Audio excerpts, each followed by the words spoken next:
See mustanahaline naine läheb viraalseks pärast seda, kui ta kolis valgesse naabruskonda ja avastas midagi, mis internetile eriti ei meeldi. Ja kui ma ütlen, et nad pole sellega eriti rahul, siis ma mõtlen, et nad on šokeeritud ega oska sellega üldse toime tulla.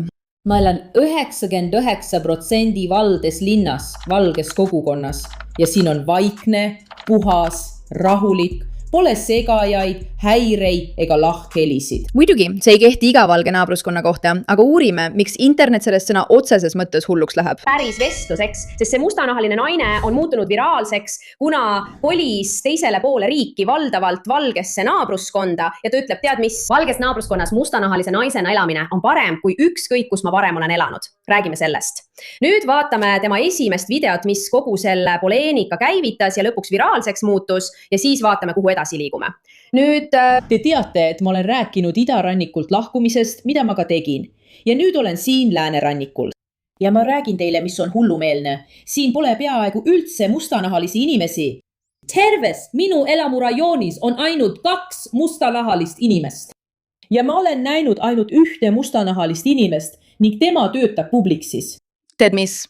Interneti kohene reaktsioon on, issand, see on nii rassistlik, kuidas saab olla ainult valgete naabruskond? Aga on palju ainult mustanahaliste või ainult valgete naabruskondi ja inimesed ei maini seda kunagi. Ma olen 99% valgete linnas, valgete kogukonnas ja siin on vaikne, puhas, rahulik, pole segajaid, häireid ega lahkhelisid. Miks me võiks olla sellised mustanahaliste naabruskonnas? See, mis selle video juures nii hea on see, et keegi seespoolt ütleb, hei, võib-olla on probleem hoopis meis endis. Võib-olla pole asi selles, et valged on meid rõhunud, vai võib-olla pole me ise end korralikult kokku võtnud, nii nagu peaksime. Minu jaoks on igaüks, kes veedab terve päeva karjudes rassism, rassism, rassism, inimene, kellele meeldib rohkem kurta, kui tegelikult midagi paremaks teha. See on ühiskonnas väga oluline, et ei oleks lihtsalt keegi, kes ainult kurdab, kuidas kõik on temaga halvasti käitunud, vaid pigem keegi, kes aktiivselt püüab midagi muuta. On kahju, et peame kolima teisele poole maailma lihtsalt selleks, et saaksime elada nii, nagu elu peakski olema. Ja see on kurb. Ja ma pole kunagi varem valgete inimeste keskel elanud ja pean ütlema, et see on tegelikult väga meeldiv. See on väga meeldiv. Jällegi selle video iroonia seisneb selles, et kui keegi teine, kes pole mustanahaline seda ütleks, siis ta hävitataks kohe täielikult. Ja see ei tähenda, et teda internetis ei kritiseeritaks või inimesed selle pärast ei ärrituks. Aga samas räägib ta oma enda kogemusest. Seda ei saa eitada. See on see, mida see naine, see mustanahaline naine, kes on terve elu elanud mustanahalistes kogukondades, ütleb, see on tema kogemus ja inimesed peavad seda aksepteerima. Ma ei hakka valetama, see on minu jaoks uskumatult meelelahutuslik. Ta on suurepärane, tal on nii lõbus iseloom, issand jumal, seda on lihtsalt nauditav vaadata. ja ma pean ütlema, et see on väga nauditav. Nüüd, paljud inimesed saavad selle peale pahaseks, sest nad teavad teda rassistiks. Nad hakkavad teda nimetama rassireeturiks, sest ta lahkus oma naabruskonnast ja kolis valgesse naabruskonda ning on seal tegelikult õnnelikum. Aga kas tal on õigus? See ongi küsimus. Kas ta elas mustanahaliste naabruskonnas teistsugust elu ja kas see elu on nüüd, kui ta elab valgete naabruskonnas, täielikult kadunud? Vastame sellele küsimusele. Kõigepealt lugage mul öelda, et mitte kõik mustanahalised ei käitu halvasti. Mitte kõik mustanahalised ei panusta sellesse mustanahalistega seotud tülpimusse, mida paljud meie ühiskonnas praegu tunnevad. Mitte kõik mustanahalised ei ole need, kes kaklevad Carnival Cruise'il või peksavad inimesi Wendy'sis või alustavad kaklusi Waffle House'is. Aga jah, see on õige. Ja ma arvan, et see on ilmne ja enesestmõistetav. Me ei ole siin selleks, et arutada, kas mustanahalistega koos elamine on parem kui valgetega koos elamine. No oleme siin selleks, et rääkida sellest, et mõnikord on internetis fakte, mida inimesed kogevad ja mõned ei suuda sellega toime tulla, sest see ei sobi nende suutmatusega näha asju nüansseeritult. Mida ma selle all mõtlen? On täiesti võimalik, et kui sa elad ühes linnaosas ja kolid teise, siis võib kogemus uues linnaosas, kuna seal elavad teistsugused inimesed, olla parem, aga see võib olla ka halvem. Kui keegi ütleb, pole vahet, mis värvid on, et ma elasin varem siin ja see polnud minu jaoks hea ja siis ma kolisin siia ning see oli minu jaoks hea. See peaks olema midagi, mida inimesed õpivad aksepteerima. Põhjused, miks esimeses linnaosas polnud hea, on olulised ja põhjused, miks teises linnaosas oli hea, on samuti olulised. Aga kui see ei ühti täpselt sellega, kuidas inimesed tahavad näha rasside eraldatust, siis see ei hakka toimima. see peaks olema täiesti vastuvõetav argument, aga siin see nii ei ole, sest inimesed ei suuda sellega toime tulla. Ma ei ütle, et kõik valgete linnaosad on rahulikud. Ma ei ütle, et kõik mustanahaliste linnaosad on halvad. Ja sellepärast tahtsime vaadata tema mala, sest ta on selgelt mustanahaline. Ja seetõttu saab ta sel teemal suurema õigusega rääkida. Aga tüdimus mustanahaliste kogukonna pidevatest probleemidest on päris asi. Inimesed ütlevad pidevalt, et meil ei ole seda, mida me väärime.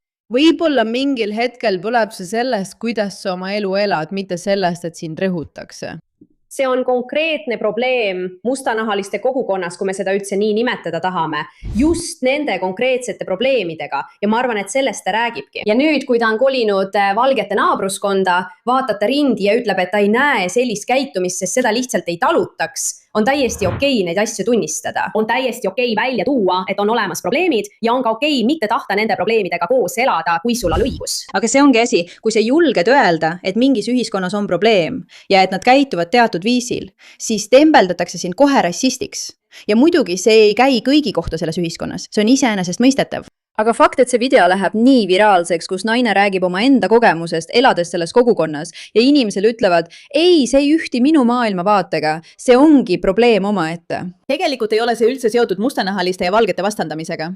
Elada naabruskonnas, kus on pidevalt lärmakas, kus inimesed tülitsevad, kus kuulutakse jõukudesse, kus poes käies on kõik lukus, puudub usaldus ja juba lihtsalt oma kogukonnas viibimine on suur risk. On täiesti normaalne, kui sa ei taha enam seal olla. Sa ei ole rassireetur, kui sellele tähelepanu juhid. Ja tegelikult tähendaks see justkui seda, et kõik mustanahalised inimesed lepivad sellega, käituvad nii ja on sellise käitumise osa.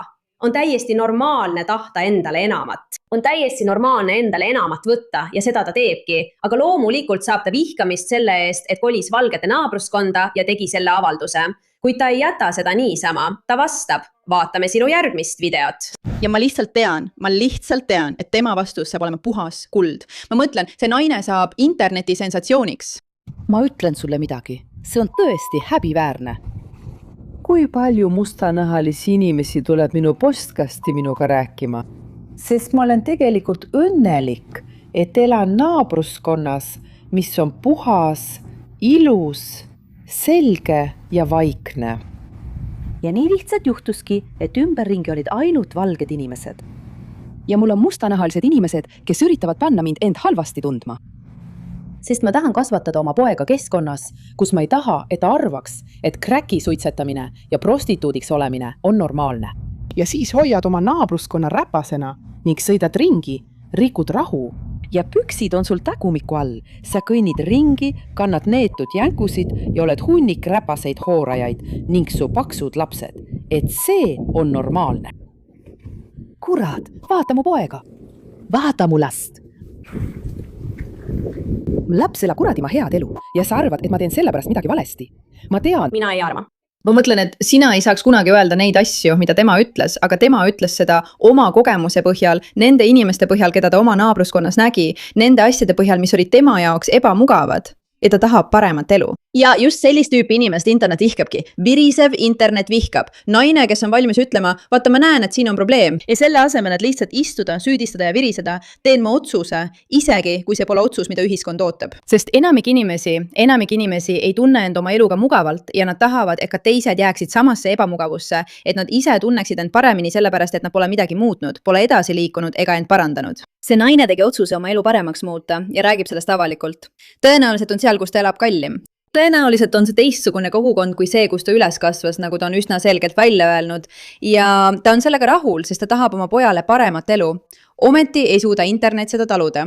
Tead, ma saan aru, et tema tool võib paljusid inimesi vihastada, aga kas ta eksib? Ja sellega, et ta midagi ette võtab, teeb ta tegelikult midagi oma pere heaks. Ta murrab põlvkondade needusi, nagu paljud neid nimetavad, põlvkondlikku traumat ja viib oma poja tegelikult paremasse keskkonda ja sellest ta räägibki video lõpus. Ma arvan, et sageli, kui me räägime mustanahalistest inimestest, on levinud narratiiv, et mustanahalised inimesed jäetakse alati kõrvale. Neid alandatakse alati ja seda teeb valge mees, süsteem ja rõhuja. Ja neil on põlvkondlik trauma, mida nad kannavad endaga läbi aastakümnete ja aastakümnete selle eksistentsi ja narratiivi tõttu, kuid tegelikult saad sa ise võtta vastutuse ja murda paljud need põlvkondlikud needused, millega sa silmitsi seisad. Ja just seda see naine teebki mitte ainult enda, vaid ka oma poja heaks. Ja kui see tähendab, et sa vaatad oma kogukonda ja ütled, tead mis, see ei ole piisavalt hea, ning kolid valgete naabruskonda, siis olgu nii. Ja tead mis, ma olen kindel, et ükski neist valgetest inimestest ei hooli sellest, et ta on nende naabruskonnas. Ma usun, et nad tervitavad teda kui naabrit, ma usun, et nad tervitavad ka tema poega. Ja ilmselgelt tekitavad temast tunde, et ta tegi õige otsuse. Lisaks sellele... Eks. Ja see ongi asi, see ongi selle juures huvitav, see ei ole must-valge nähtus. Ja see video ei räägi tegelikult mustanahalistest, kes kolisid valgetesse naabruskondadesse. Sellel pole sõna otseses mõttes rassiga mingit pistmist. See on seotud pigem sellega, milline inimene elab keskkonnas, mis talle ei sobi. Ja selle asemel, et püüda tagada, et kõik teisedki sinna jääksid, veedavad nad oma elu süüdistades. Nad veedavad oma elu kurtes. Nad veedavad oma elu öeldes, te rõhusite meid. See ongi see, mis toimub. Selle asemel, et ringi vaadata ja mõelda, et me peame ise vastutuse võtma selle eest, mis meiega toimub. Ja siis on teised inimesed internetis või päriselus, kes ütlevad, mul on süüdistamismängust kõrini. Ma tahan tegelikult enda jaoks midagi paremat üles ehitada. Ja need on inimesed, taaskord, sõltumata rassist, kes kasvavad üles vaesuses, otsustavad, et nad ei taha enam vaesed olla, kes kasvavad üles vägivalla keskel ja otsustavad, et nad ei taha enam vägivalla keskel elada, kes kasvavad üles seksuaalse väärkohtlemise olukorras ja otsustavad, et nad ei taha seda oma perele. Inimesed, kes elavad ebamugavates olukordades ja teevad otsuse neist ebamugavatest olukordadest lahkuda. Aga siin, kuna ta julges öelda, et põhjus, miks ta elas ebamugavalt, oli mustanahaliste pärast, võrreldes valgetega, kes ei elanud sellisel viisil. Seal sai temast kohe internetisensatsioon, sest ta on nii rassistlik. Aga video, millega ta vastab, ongi täpselt see on täiuslikkus. See on tema, kes ütleb, teid häirib see, et ma otsustasin sellest lahkuda. Kas tema naabri lärmakus, ohtlikkus ja probleemne käitumine on kuidagi seotud sellega, et nad on mustanahalised? Ma ei tea. See ei ole minu jaoks tegelikult oluline. Aga see on see naabruskond, kus ta pärit oli ja seal olid nad mustanahalised. Ja seetõttu rääkis ta oma kogukonnale ja oma inimestele oma kogemusest öeldes, kuulge, saage suureks, kolige välja, tehke midagi paremat, looge oma lastele parem ühiskond. Aga see on sõnum, mida inimesed ei taha kuulda, sest see paneb neid end halvasti tundma. Aitäh, et sellele tähelepanu pöörasite.